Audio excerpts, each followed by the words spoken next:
Eu queria convidar você então para o tema de hoje. Nós vamos tratar o tema relacionado a secularismo. Eu dei como uma espécie de título norteador da nossa reflexão, o título da obra escrita por Mário Ferreira dos Santos, o filósofo brasileiro que escreveu este livro chamado Invasão Vertical dos Bárbaros. Esse livro foi escrito em 1967, portanto, final da década de 60, e até onde nós sabemos, é o primeiro pensador, digamos assim, brasileiro a tratar do tópico relacionado à cosmovisão em nosso contexto. É o primeiro pensador que escreveu sobre isso, que escreveu inclusive um livro chamado Filosofia e Cosmovisão, também já em português, um calhamaço, onde ele trabalha a relação entre filosofia e cosmovisão, mas aqui, em especial nessa obra, ele trata especificamente da cosmovisão cristã em relação com a barbárie cultural que vivemos. E ele chamou aqui essa barbárie da nossa cultura de invasão vertical. Existem duas maneiras de você conquistar um povo. Você conquista o corpo, você conquista suas terras, você conquista seus homens, suas mulheres, enfim, conquista o território. E existe também, e essa é a chamada invasão horizontal, a invasão inclusive que os romanos sofreram com os bárbaros, histórica, invasão histórica, que foi inclusive um dos motivos da sua derrocada. Mas ele vem falar aqui de um outro tipo de invasão, que não é horizontal, mas ela é vertical, ela é uma invasão espiritual, ela é uma invasão cultural, ela é uma invasão do coração, ela é uma invasão da mente. Ela é a dominação da mente de uma pessoa. E como uma cultura dominada por uma mentalidade anticristã, ela dá vazão para a sua autodestruição, porque ela não consegue lidar com os chamados conflitos de cosmovisões. E é isso que a gente vai falar nesta manhã, do secularismo como uma cosmovisão que tenta lidar com o conflito de cosmovisões, e ao lidar com o conflito de cosmovisões, ela abre espaço para a barbárie, ela abre espaço para um fenômeno importante e que a gente não pode deixar de analisar, principalmente à luz das Escrituras, que é o fenômeno do auto-engano. E para a gente começar a nossa reflexão, eu queria pautar a agenda do nosso pensamento a partir do texto de Tiago, capítulo 1, versículo de número 16. Abra sua Bíblia então em Tiago, capítulo 1, versículo de número 16.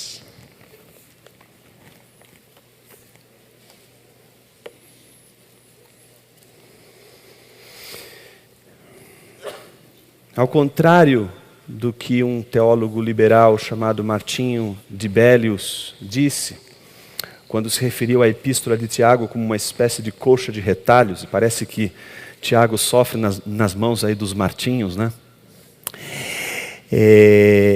Ao contrário do que se pretendia dizer, a epístola de Tiago não é porque ela trata de diversos temas, a reunião de temas afins, como se fosse uma espécie realmente de coxa de retalhos, não.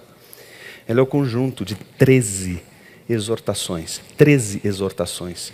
Todas elas vêm acompanhada daquilo que a gente chama de apóstrofes. São marcas do texto em que ele claramente anuncia o início de uma nova exortação. Por exemplo, a primeira exortação começa no versículo 2 do capítulo 1.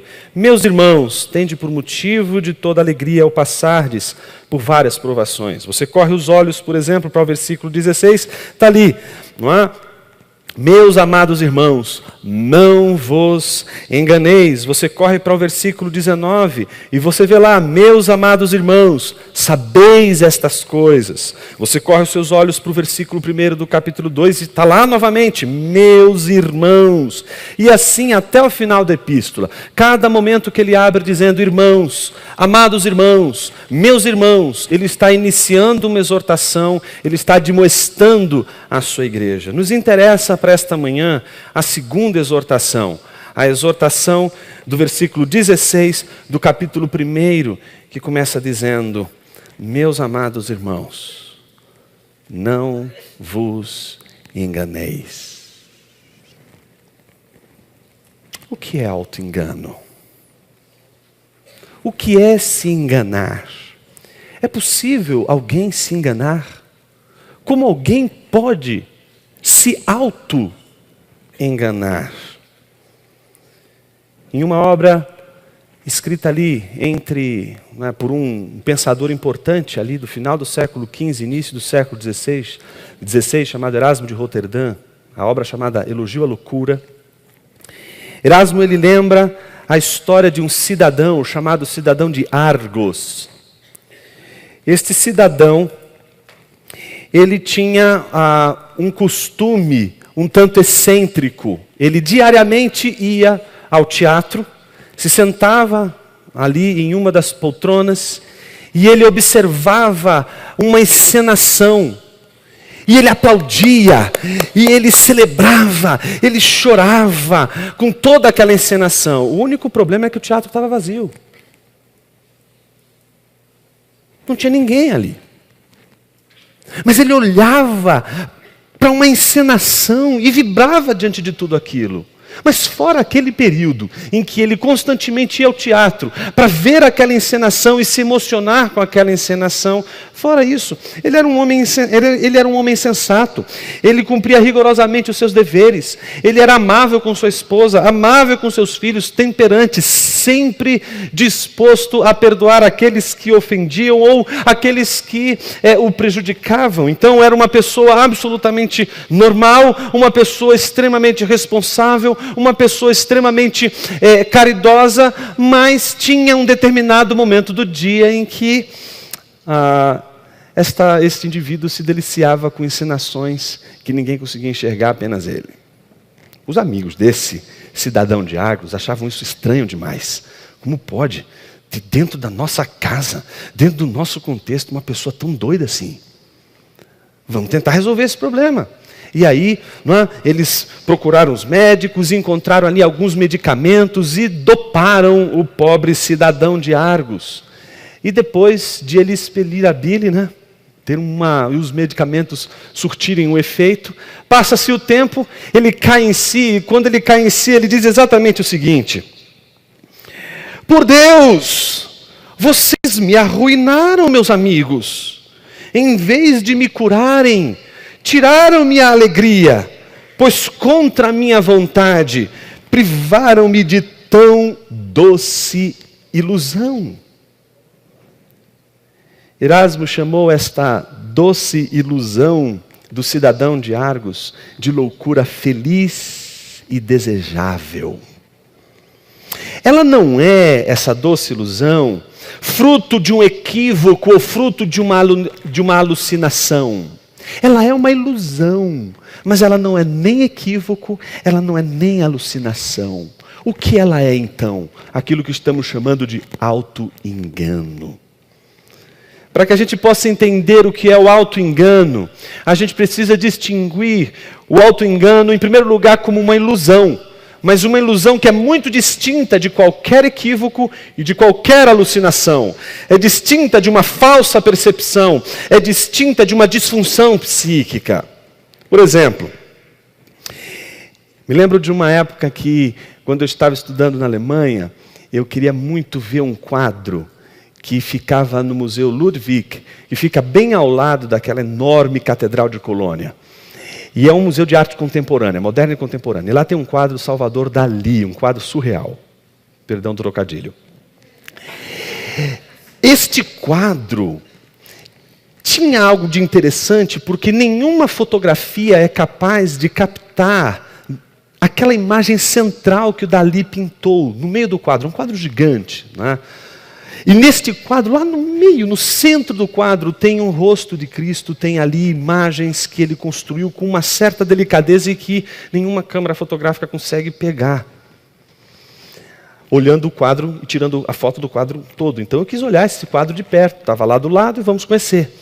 E eu resolvi acordar bem cedo, porque imaginei o seguinte: é melhor chegar mais cedo, porque eu consigo apreciar o quadro e depois vou fazer as minhas atividades normais. Qual não foi a minha surpresa quando, chegando ao museu, percebi que o museu estava cheio de alemães. Eu falei assim: meu Deus do céu, alemão, assim, gosta de ir para museu mesmo. Fiz a compra do meu ingresso, entrei e fui direto para aquela sessão onde estaria aquele quadro, imaginando que eu encontraria tempo e espaço suficiente para avistar e contemplar aquele quadro. Quando, de repente, me deparo com uma senhora, com uma bolsa, né, tiracolo, e ela está olhando firmemente para aquele quadro, e ela admirada com aquele quadro. Então, tinha uma cadeira ao lado, eu me sentei e fiquei a observar aquela mulher que contemplava o quadro com tanta atenção. E foi passando os minutos, e eu falei, puxa, essa mulher está tendo uma fruição estética de outro mundo, porque ela não consegue se mexer. E eu comecei a olhar e achando estranho, fui me aproximando, e quando eu olhei bem de perto, ela não piscava. Aí que eu percebi que não se tratava de uma mulher, se tratava de um boneco de cera. E foi a experiência mais surreal da minha vida, porque por onde eu andava, eu olhava, será que é uma pessoa que está do meu lado? Aí eu encostava e a pessoa, o que foi? Desculpa, perdão. E por que isso acontecia? Porque isto é um equívoco. Equívocos, eles são desta natureza. Existe uma coisa ali olhando para um quadro, você acha que é uma mulher, mas na verdade é um boneco de cera. Isto é um equívoco. Você teve um erro na sua percepção. É como uma pessoa que, por exemplo, está ouvindo uma música e de repente ela acha que é da banda X, quando de repente ela se dá conta, não, é da banda Y. E aí ela descobre então que ela estava equivocada com aquela primeira música que ela estava ouvindo. Isso é um equívoco. Você teve um erro na sua percepção.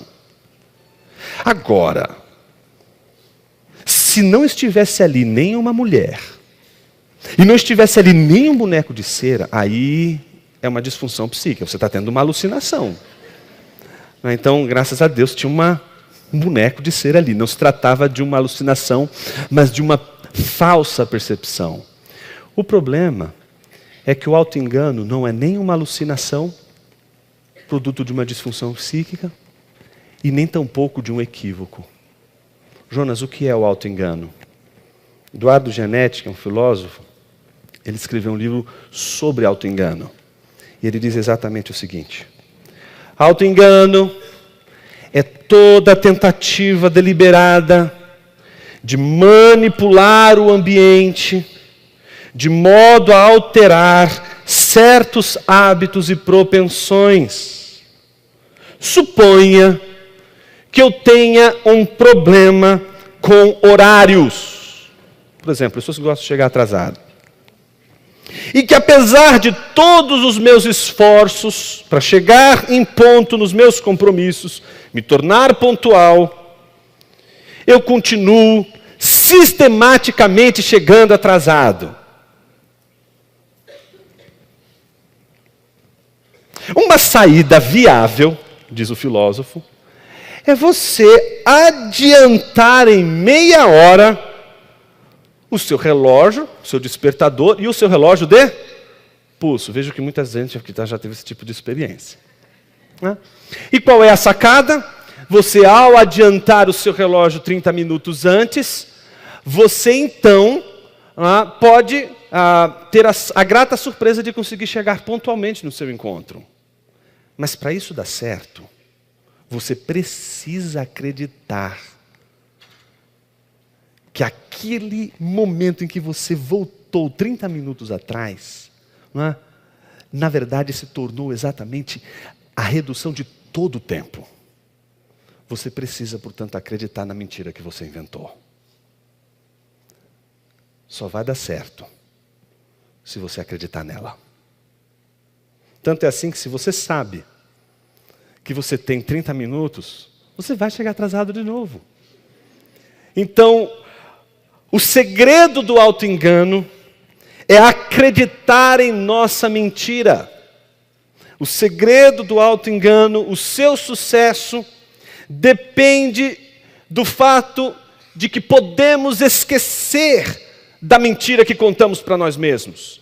E ao esquecermos que se trata de uma mentira, então ela se torna uma verdade. E ao acreditarmos nessa verdade, ela deixa de ser aquela mentira que antes tínhamos certeza de que era uma mentira e agora passa a ser a única interpretação que nos interessa. Então o auto-engano É a maneira pela qual as pessoas tentam se enganar para poder lidar com seus conflitos.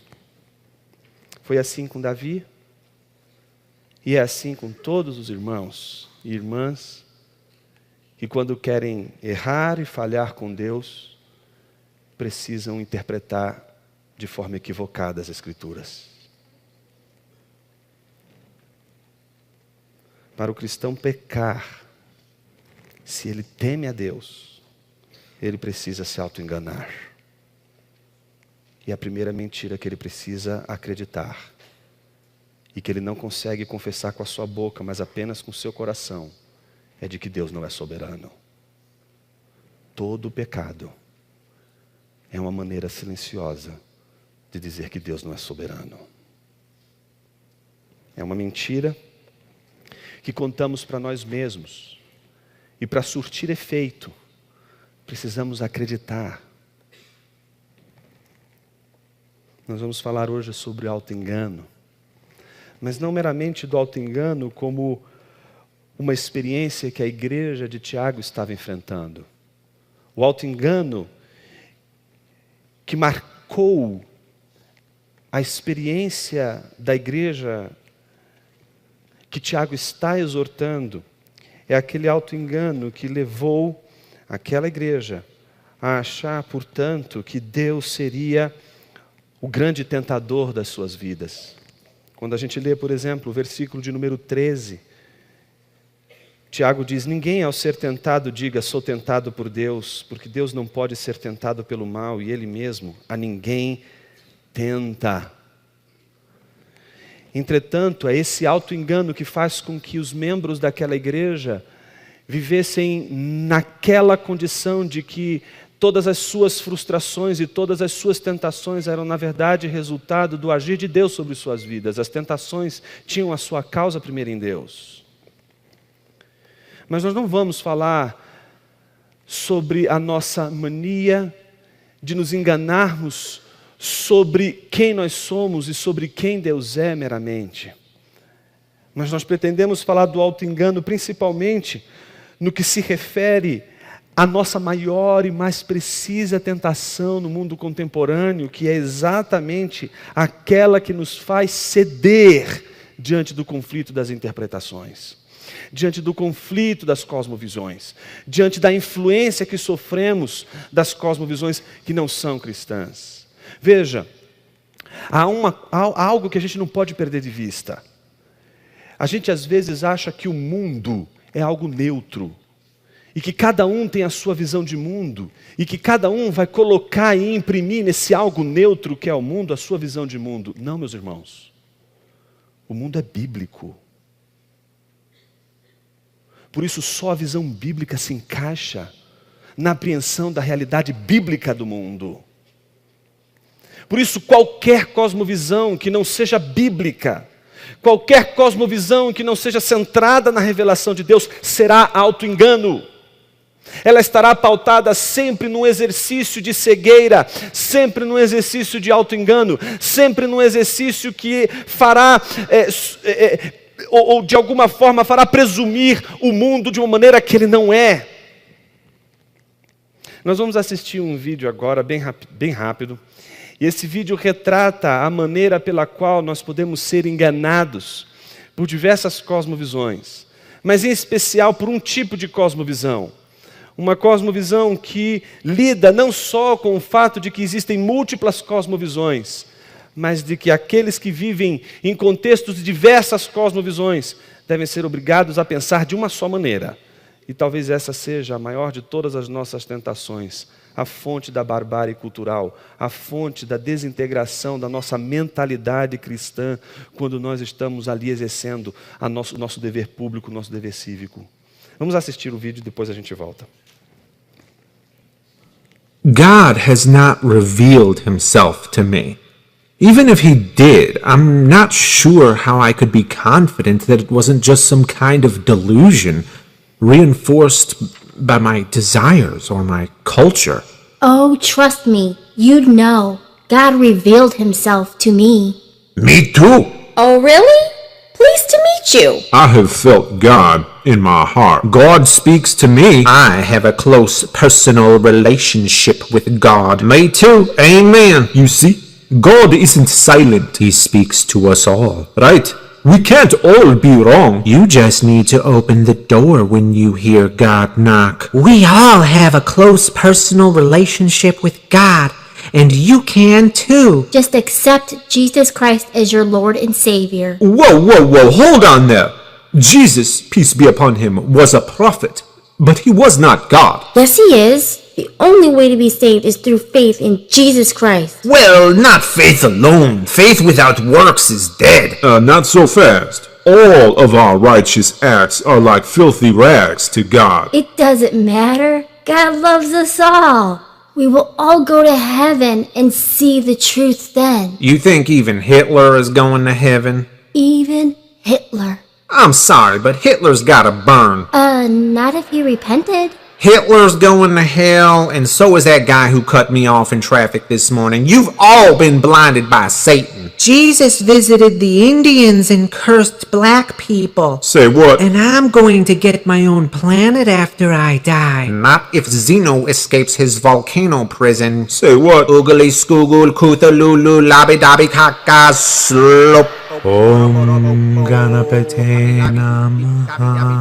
I believe I can straighten this all out. We Jews are the chosen people. Chosen for what? To steal other people's lands? That land was rightfully given to us by God. It was not.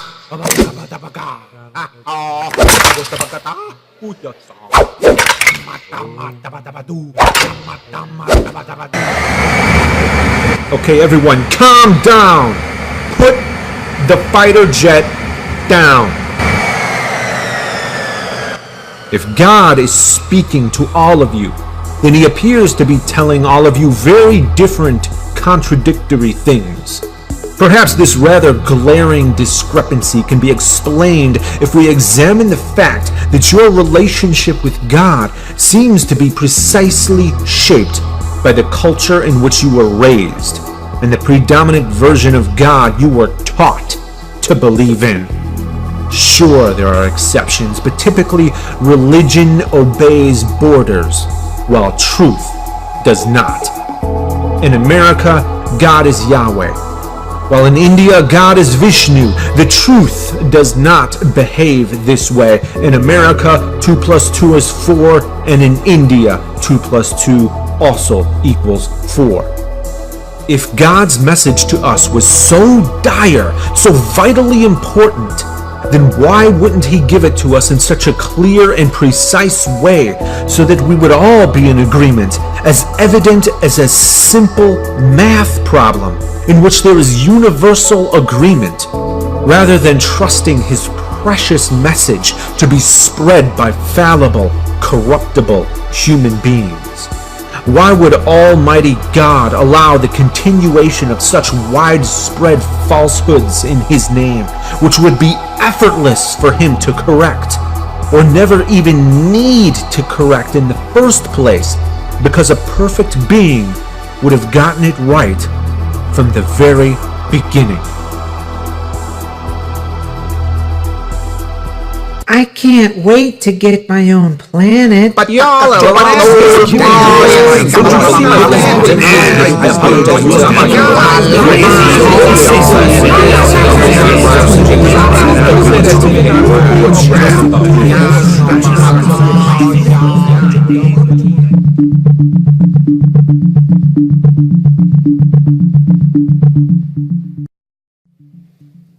Kamalupaka kukat.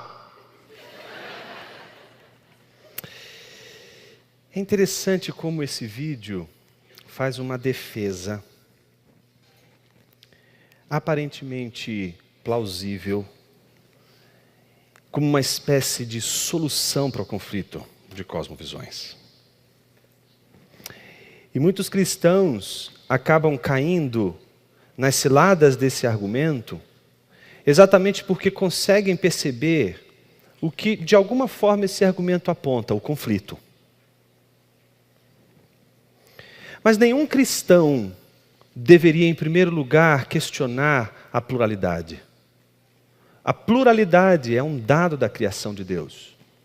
Deus criou cores, Deus criou diversidade, Deus criou multiplicidade. Existe multiplicidade. E a multiplicidade, a diversidade, a pluralidade não é um problema. O nosso problema não é com a realidade que é plural. O nosso problema é com uma mentira que a gente inventa sobre a pluralidade e que se chama pluralismo.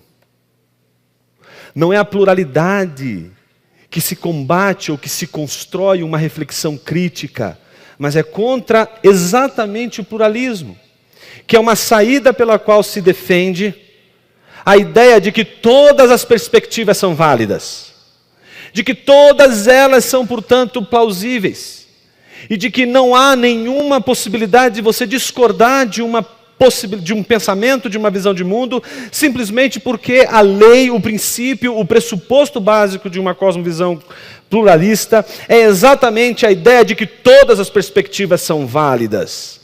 E se afirma a multiplicidade ou a validade de todas as perspectivas, exatamente para se tentar resolver o problema do conflito de cosmovisões. Quando, por um lado, não se afirma o pluralismo, que é a ideia de que todas as perspectivas são válidas, por outro, vem essa opção mais secularista, que é aquela opção que vai tirar a religião da esfera pública, vai tirar todos os temas religiosos da esfera pública, e o argumento é muito simples. A diversidade de visões de mundo, elas implicam batalha, conflitos intermináveis. E a solução, portanto, secularista para o problema dos conflitos é exatamente a doutrina do pensamento único. As pessoas olham para esse vídeo e dizem assim, é verdade, eu acho que o conflito de cosmovisões é fruto exatamente da multiplicidade de pensamentos. Mas elas não conseguem perceber o quanto é criminoso, quanto é criminosa a defesa do pensamento único. O movimento todo do discurso daquele ateísta, naquele vídeo que acabamos de ver, é o movimento de alguém que está dizendo que o pensamento de todos eles deve ser um só pensamento. Todo mundo deve se pautar apenas no humano. Deus está fora da jogada. Então o que é humano, demasiadamente humano, deve ser considerado a base, o critério de todos ali presentes. Isso é a base do totalitarismo. Foi assim que Hitler instaurou o pensamento único na Alemanha nazista. Ele simplesmente dissolve a pluralidade partidária e diz exatamente o único partido, o único ensino, o único pensamento que deve ali existir. Então se defende ali o pensamento único e com base no pensamento único se uniformiza. A solução, portanto, do secularismo é exatamente a solução do pensamento único. Mas não basta a gente se perguntar isso. Parece que os argumentos são tão fortes, né? Por exemplo, o ateu diz assim, no vídeo que a gente acabou de assistir. Veja como a verdade funciona. 2 mais 2 é igual a 4. E é assim na Índia, é assim aqui no Brasil, é assim em Londres, é assim na Alemanha. Em todos os lugares, 2 mais 2 seguirá sendo igual a 4, assim como a menor distância entre dois pontos de um plano é uma reta, assim como o todo é maior do que as partes. Todas estas verdades são verdades indubitáveis, são verdades inquestionáveis. Ninguém pode questionar, ninguém pode duvidar destas verdades, porque elas são verdades em qualquer lugar do mundo. Mas ninguém aqui em sã consciência viu alguém dizer assim, minha vida mudou desde que eu descobri que 2 mais 2 é igual a 4. Ninguém aqui, com base na teoria de que o todo é maior do que as partes, conseguiu encontrar o sentido da vida, conseguiu descobrir a origem do universo e responder à pergunta mais curiosa do ser humano, o que acontece depois da morte. É verdade que temos verdades autoevidentes. É verdade que temos verdades inquestionáveis. Mas elas são tão poucas. E dizem tão pouco sobre a nossa realidade. Dizem tão pouco sobre a nossa origem. Dizem tão pouco sobre o nosso futuro. Elas são verdades inquestionáveis em qualquer lugar do mundo. O problema é que elas não dizem absolutamente nada acerca do que é certo e o que é errado. Elas não dizem absolutamente nada sobre o que é a vida eterna. Elas não nos dizem absolutamente nada sobre o porquê devemos viver e para que devemos viver.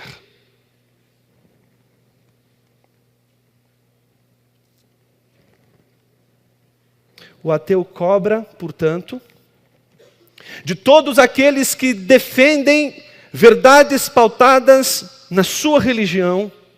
Ele defende, portanto, que elas não são verdades porque elas não são autoevidentes e por isso há o conflito de cosmovisões. Mas a grande pergunta que deveria se fazer ao ateu é exatamente essa: qual é a verdade que ele tem, portanto, que seja autoevidente e que possa dizer para a gente a realidade do mundo tal como ela é? Vivemos o conflito de cosmovisões. E a grande pergunta que a gente deve se fazer é: por que o secularismo, com essa visão ateísta, ela é tão influente em nossa cultura? Se a maioria dos brasileiros não é secularista, se as pessoas da sua igreja, principalmente se sua igreja é de uma comunidade carente, se elas não sabem sequer o que é o secularismo, por que a nossa cultura, que é basicamente de pessoas que são religiosas, ela é tão influenciada pelo secularismo? Porque as nossas universidades são tão influenciadas pelo secularismo? Porque os nossos políticos são tão secularistas? Porque os nossos educadores são tão secularistas? Porque a produção artística que produzimos no nosso país é tão secularista? Se a maioria da população crê em Deus. Há uma resposta para isso. Há um livro que você não pode passar dessa vida para outra sem ler. Chama-se Uma Visão Transformadora. Livro publicado por Brian Walsh e Middleton. É um livro bárbaro, impressionante. Ele fala sobre a teoria da influência de cosmovisões no conflito de cosmovisões. E lá ele defende uma teoria que é a seguinte, preste atenção. Existem 2 tipos de cosmovisão. Quantos tipos? 2 tipos. Uma é a cosmovisão majoritária e outra é a cosmovisão minoritária. Atenção! Majoritário não tem nada a ver com maioria. Majoritário tem a ver com ocupação das esferas de determinação da agenda cultural de uma sociedade. Entendeu então o que é uma cosmovisão majoritária? Cosmovisão majoritária não tem a ver com a maioria da população, mas tem a ver com as áreas responsáveis por determinar a agenda de uma cultura e que são ocupadas por pessoas que têm uma visão de mundo em comum. Quais são estas áreas? São 3 as áreas. Primeiro, mídia. Tudo que diz respeito à mídia, comunicação, desde redes sociais, até mesmo a televisão, novela, museu, arte, tudo que envolve comunicação, jornalismo, imprensa, tudo aquilo que envolve informação. Segundo, tudo aquilo que envolve educação, desde as escolas, as universidades, tudo aquilo que envolve ensino, produção científica, produção intelectual, livros, tudo aquilo que diz respeito à produção de livros, e aquilo que se chama exatamente de publicação, de obras de divulgação do pensamento, tudo isso envolve esta área chamada educação. Não só os professores de pedagogia, mas professores de todas as diversas áreas e disciplinas de uma universidade, por exemplo. Terceiro, tudo que envolve o direito e a política. Tudo que envolve a esfera jurídica. Tudo que envolve a esfera de governança de um país. Nossos juízes, como também deputados, senadores, todos eles são responsáveis por ditar e dar a agenda de um povo. As cosmovisões minoritárias são minoritárias não por causa da sua quantidade. O que o Walsh disse na sua teoria, e que eu acho extremamente verdadeiro, é de que podemos ter a maioria de pessoas de uma determinada cosmovisão em um país, em uma sociedade, mas ela pode ser minoritária só pelo fato de ela não estar presente em nenhuma dessas 3 áreas. Se essas 3 áreas são governadas por secularistas, por mais que a população inteira não seja secularista, quem vai dar a agenda dessa população, quem vai fazer essa população pensar o que ela pensa, ou dar a pauta do pensamento desta população, é quem ocupa essas esferas. E aqui, meus irmãos, eu acho que existe um grande desafio para todos nós. Um desafio que ao mesmo tempo revela a nossa hipocrisia. E que hipocrisia é essa? A hipocrisia que muitas vezes faz com que a gente aposte todas as nossas fichas na educação de um filho, para que ele seja um jornalista, para que ele seja um empresário, para que ele seja um comunicador, para que ele seja um jurista, para que ele seja um político, para que ele seja um professor universitário, para que ele seja um escritor. Mas se a gente disser assim, principalmente se o menino chegar para o papai e para a mamãe e dizer assim, e o papai e a mamãe são crentes de 30 anos de igreja. Papai, quero ser pastor. Não, meu filho, não faz isso com a sua vida. Por que você está se odiando tanto? E a coisa fica pior. Se esse jovem chegar, ou essa jovem chegar para sua mãe, para o seu pai, dizer assim, puxa, estava lendo a Bíblia. O papai fica até feliz. Mas aí eu senti no meu coração uma vontade enorme de gastar minha vida pregando o evangelho na Indonésia, se preciso for morrer. A mãe tem quase uma síncope na hora, minha filha. O que você está fazendo com a sua vida? Aconteceu algo de errado conosco, meus irmãos. Há 30, 40 anos talvez atrás, se um filho chegasse para o pai ou para a mãe e dissesse, eu quero ser pastor, eu quero ser um missionário, eu quero dar minha vida por Jesus, esse pai entraria em prantos e glorificaria a Deus e diria, Senhor, obrigado. O coração ficaria apertado, sim, o coração ficaria angustiado, sim, mas esse coração ficaria cheio de amor, esse coração ficaria cheio de gratidão a Deus. Mas a hipocrisia de nossos dias é a hipocrisia daqueles que querem que nossos filhos façam as melhores faculdades, estudem direito na USP, estudem medicina em Unicamp ou qualquer outra universidade pública e que possuam status no nosso país e que sejam bem formados, que sejam bem estruturados. Mas quando eles entram na universidade, os pais não sabem o que acontece numa universidade, e a gente sabe muito bem disso, principalmente quem é universitário. Papai acredita que você vai para a universidade para estudar.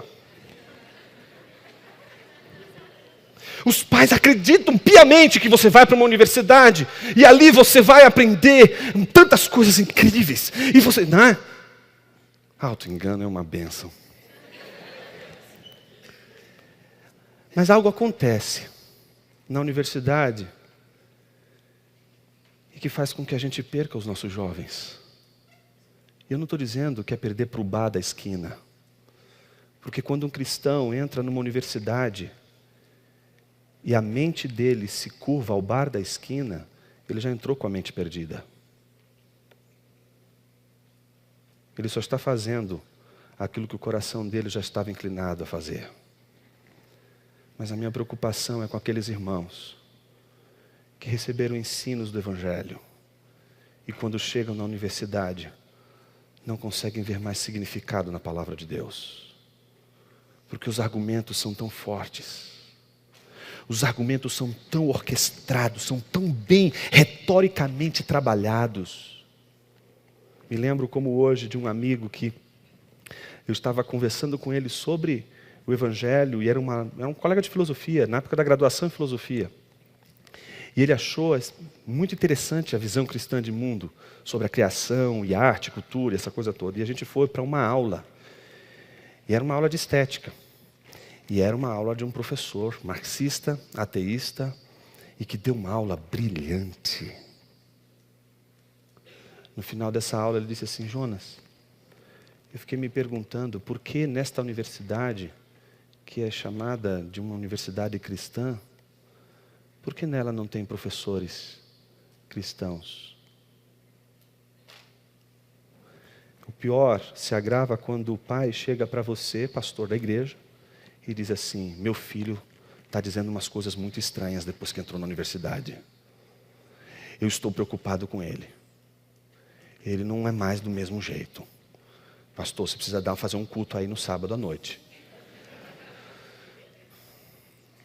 O sujeito não deu conta de ensinar os princípios da fé cristã para o filho dele, e quer colocar o ônus da responsabilidade dele na do pastor e da igreja.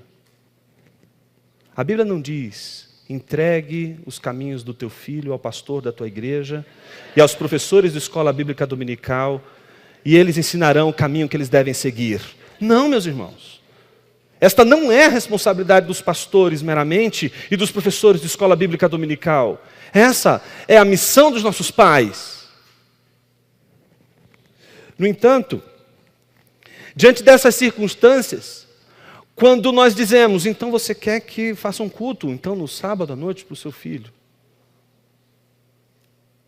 mas ao mesmo tempo você não se alegra se ele quiser ser um missionário, você deveria então investir. Se você quer ele o tempo todo na igreja, deveria investir ele para ser pastor. Não. Ser pastor é uma coisa muito dura. E é mesmo. É mesmo.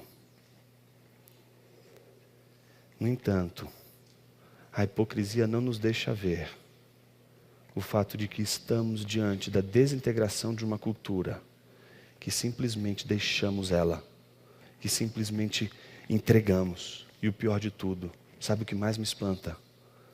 Tanto no direito, na educação, como na mídia, pode haver cristãos, mas não cristãos bíblicos, mas cristãos com a mente secularizada. O cristão com a mente secularizada, ele não consegue fazer nenhum contraponto. Ele não consegue evitar, por exemplo, a destruição de princípios morais e também de princípios estéticos. Nós não estamos falando de uma barbárie vertical que diz respeito apenas a questões morais, meus irmãos. As questões morais, elas já estão no chão, elas já estão niveladas por baixo. Nós chegamos no nível em que as questões que envolvem também a arte, as questões que envolvem a estética, elas estão aí diante de nós como aberrações, como bizarrice. Em 2015, por exemplo, o MAN patrocinou a exposição da maior e mais importante obra de Piero Manzoni. Eu não vou dizer o nome da obra porque o horário não permite. Mas o título da obra é Fezes do Artista, mas não dessa forma politicamente correta. Ele defecou em 10 latas, 10 latinhas. Isso ele fez em 1961, imagina como ela estava em 2015. E, por mais incrível que pareça, cada latinha dessa, custando 120 mil euros, em 2015, no MAN, pessoas foram tirar foto, foram privilegiar e aplaudir a obra de arte de Piero Manzoni. O Museu de Arte Contemporânea de Bolzano, na Itália, tinha uma exposição, uma instalação, que tinha o seguinte título: Onde vamos dançar esta noite? E nessa instalação era o seguinte, era fim de festa. Faixas todas destruídas, garrafas vazias, quebradas, tudo destruído, era fim de festa, era essa a instalação. No dia seguinte, a faxineira passou lá e não conseguiu ver a obra de arte. Então varreu tudo aquilo e jogou no lixo. O desespero dos curadores, que no meio do lixo não conseguiam identificar o que era obra de arte e o que era lixo. 2016, Museu de Arte Moderna e Contemporânea em São Francisco, nos Estados Unidos. Um adolescente de 17 anos pegou o seu óculos e no canto, simplesmente deixou no canto de uma parede o óculos ali e ficou observando. De repente, uma turba se amontoou ao redor do óculos e começa a tirar foto, porque achavam que ali se tratava de uma obra de arte. O que explica esse vazio de significado, esse vazio de sentido? Veja, não só ético, mas estético. Esse vazio que faz com que você olhe para o seu corpo e diga: não, esse corpo não é meu. Minha esposa, um tempo atrás, me mandou uma reportagem de uma mulher que ela dizia exatamente o seguinte: eu nasci no corpo errado. E não pense você que ela achou que ela nasceu no corpo de uma mulher, quando ela, na verdade, deveria ter nascido no corpo de um homem.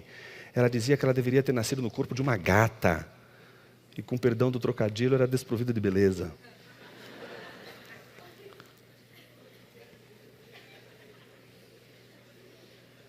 Então a pessoa, ela se vê como uma gata. Ela olha para o seu corpo e diz, eu não sou isto aqui.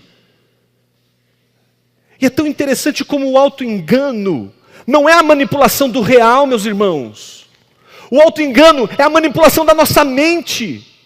É a gente distorcendo a realidade estética de Deus e a realidade ética de Deus. Destruímos elas com a mente. Somos como aquele cidadão de Argos, que fica sentado, olhando para o real, mas dando o real, o contorno que a gente acha ser o melhor contorno. Mas por mais que você se veja como uma borboleta, meu querido, você vai dizer 30 mil vezes eu sou uma borboleta. Você não vai ser uma borboleta porque você disse que é 30 mil vezes uma borboleta. Sua palavra, sua imaginação não tem poder de mudar a realidade, de mudar aquilo que está diante de você. Por isso somos uma civilização da covardia. Somos uma civilização dos afetos, mas não da coragem de ser. Somos a civilização que não tem a coragem de ser aquilo que somos, mas queremos ser aquilo que queremos ser. E o pior de tudo, quando somos cristãos, não conseguimos sequer ser o que Deus quer que sejamos, porque lutamos para querer ser quem queremos ser. Lutamos contra a soberania de Deus e por isso pecamos. O pecado sempre será uma afronta à soberania de Deus. Deus estabelece a ordem. E desde que o pecado entrou nesse mundo, nós não aceitamos a ordem das coisas.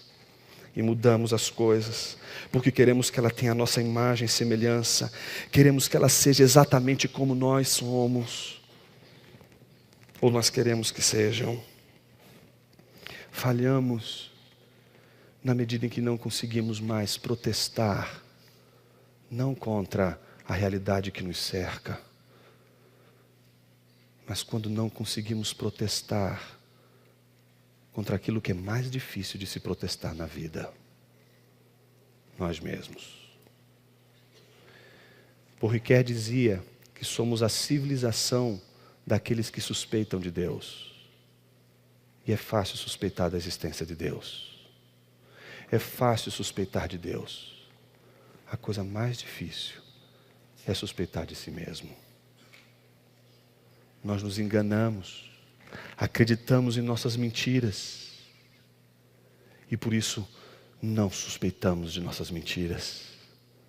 Queremos viver debaixo delas, para que a gente possa cada dia acordar com a sensação de que o mundo não é como ele realmente se aparece, mas ele é do jeito que a gente quer que ele se pareça.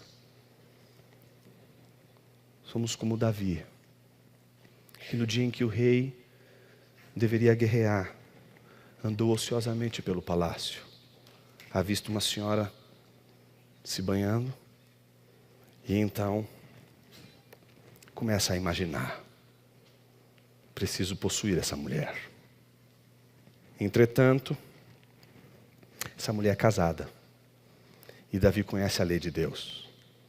A lei de Deus diz, não adulterarás. Mas aí Davi diz assim, verdade, eu não posso possuí-la porque senão seria adultério, mas viúva pode. Aí tem a segunda alternativa. A segunda alternativa é, puxa, mas se eu matar o marido, é homicídio. E a lei do Senhor diz, não matarás. Mas e se ele for para um campo de batalha e for morrido? Parece que tudo está resolvido. Então Davi se engana, acredita na sua mentira e vive debaixo desta mentira, até que num belo dia, Natã se aproxima de Davi e conta uma história. Ao contar essa história, Davi fica perplexo, porque ao olhar para a história, Davi enxerga uma injustiça. E que injustiça? A injustiça de um homem rico, que tinha muitas ovelhas, e que tinha, ao seu lado, um homem muito pobre, e que tinha uma única ovelha que ele amava, com todo o seu carinho. Chegando o viajante faminto, Esse homem rico, em vez de dar daquilo que ele possuía, ele simplesmente toma da ovelha do outro para cozinhar para aquele viajante faminto. Então Davi fica irado e diz assim: como esse homem fez uma coisa dessas? Me fala onde está esse homem que hoje mesmo eu passo a espada nele. Natan diz: você é este homem. O Salmo 51 só acontece porque Davi precisa ser confrontado em seu auto-engano.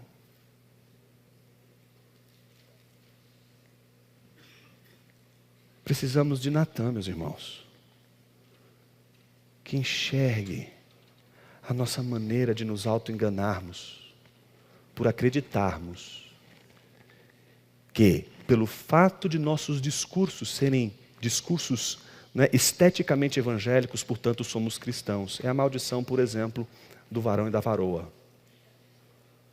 Basta o sujeito falar varão, basta o sujeito falar varoa, pois é evangélico. Temos trejeitos, temos um jeito de falar, temos uma maneira de nos comportarmos. Então, pelo jeito de falarmos, pelo jeito de nos comportarmos, já nos identificamos como evangélicos. Quando, na verdade, o que deveria nos identificar como evangélicos e filhos de Deus não deveriam ser os nossos trejeitos, a nossa linguagem, mas a nossa criatividade, o nosso pensamento, a nossa inteligência, que é fruto de um Deus tão ordeiro, de um Deus tão preocupado com a beleza, mas também preocupado com a justiça. De um Deus que não divorcia uma coisa da outra, mas um Deus que ornamenta o mundo com justiça e beleza. Um Deus que não só dá padrão ético, mas um Deus que dá também padrão estético. No entanto, quando a nossa mente já não é mais dominada pela Bíblia, não é mais dominada pelo Senhor Jesus, não é mais dominada pelas verdades do Evangelho, nossa mente que foi feita para ser escrava, vai se submeter a outros senhores. E ao se submeter a outros senhores, ela estará afrontando ao único Senhor, ao único soberano Senhor. Jonas, o que fazer? Eu estou na universidade e eu acho que minha mente é secularizada. Quando eu estou na igreja, sinto que é tão fácil falar da criação, da queda e da redenção. Mas quando eu chego na universidade é tão difícil. Parece tão mais fácil perceber o mundo como sendo o resultado de causas cegas. E ali eu não vou ter nenhuma complicação, eu vou conseguir desenvolver meus estudos. Parece que é possível viver na igreja pensando o que eu penso e viver na universidade pensando como eles pensam. Parece tão mais fácil. Eu consigo até ir bem nas provas. Mas a minha mente está perturbada porque descobri a minha mentira. Eu queria convidar você a, durante o dia, ler Daniel capítulo 1. Eu gostaria de desafiar que nesta leitura você pudesse buscar uma orientação de Deus para a tua vida. Nós vamos expor exatamente essa passagem de Daniel 1 hoje à noite. E toda a nossa exposição de Daniel é uma tentativa de, através da exposição da Bíblia, respondermos os problemas que apresentamos hoje de manhã. Através da exposição de Daniel, respondemos à pergunta: como vivermos num campus babilônico? Num campus em que é dominado por uma única maneira de pensar, pelo pensamento único. Como o cristão pode e deve atuar na esfera universitária? Que Deus possa nos ajudar, meus irmãos. Queria orar mais um instante com os irmãos. Senhor Deus, te agradecemos, porque é a tua palavra que nos exorta com relação ao nosso auto-engano. Nos humilhamos, Senhor, porque somos presa fácil, porque procuramos de todas as formas, as mais sórdidas até as mais sofisticadas, esconder nosso pecado, que é não acreditar suficientemente na tua soberania, de querer dar as cartas da nossa vida de querer viver do jeito que queremos viver e não do jeito que Tu queres que vivamos. Visita-nos, Pai, hoje com a Tua palavra mais uma vez. Nos exorta, mas também nos consola. Que o meu irmão e minha irmã que está no meio da guerra cultural, no meio do embate na universidade, e que tem se sentido tão ofendido, tão ofendida, diante das inúmeras manifestações contrárias à verdade do Evangelho, que eles possam, Senhor, encontrar na Tua palavra tudo o que eles precisam para resistir às tentações, não cair nas tentações, mas ainda que sob o preço da reputação, sob o preço de perderem reputação intelectual e acadêmica, possam manterem-se firmes na Tua palavra e que ali possam ser luz, não só uma luz moral, mas também uma luz estética. Assim oramos, em nome de Jesus. Amém.